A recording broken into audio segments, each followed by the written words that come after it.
ড্রেসগুলো কেন যে এত সুন্দর হয় দেখলেই নিতে ইচ্ছা করে। আর এই ব্ল্যাক ড্রেসটা কি সুন্দর, এটা তো আমাকে নিতেই হবে। টাকা কোথায় পাই? Idea. A few moments later. আবার দেখেনি তো, ভাই দেখেনি, দেখলে তো চলেই আসতো। কত টাকা! সব চুরি করা যাবে না, যদি একবার জানতে পারে টাকা আমি চুরি করি আমার 12টা বাজিয়ে দেবে। মনি, এই মনি, ছেড়েছে। কি হয়েছে মা, তুমি এখন ছাদে আসলে? শোন না মনি, আমার ব্যাগটা দেখেছিস? ব্যাগ? আরে হ্যাঁ, আমার ব্যাগ, যার ভিতরে টাকা আছে। তোমার ব্যাগ? আমি কোথায় দেখবো? আমি কি তোমার ব্যাগ নেই নাকি? আমার কি ব্যাগ নেই? আল্লাহ, দেখেছিস কিনা? মাসলাকে টাকা দিতে হবে। বললাম তো আমি দেখিনি। ও তুই দেখিসনি? তাহলে আমি মনে হয় কোথাও একটা রেখেছি। হ্যাঁ, তুমি নিচে যাও, ভালোভাবে খুঁজে দেখো। আমি বরং যাই, নিচে গিয়ে খুঁজে দেখি।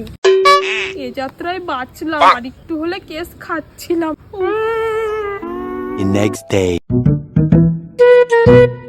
এখানে তো 500 টাকার একটা নোট ছিল, টাকাটা কোথায় গেল? মনি, এই মনি, বলো মা। আমার ব্যাগে জানিস তো 1300 টাকা ছিল, এখন দেখছি 300 টাকা আছে। আর 1000 টাকা যে কে নিল? তোমার ব্যাগে তো 800 টাকা ছিল মা।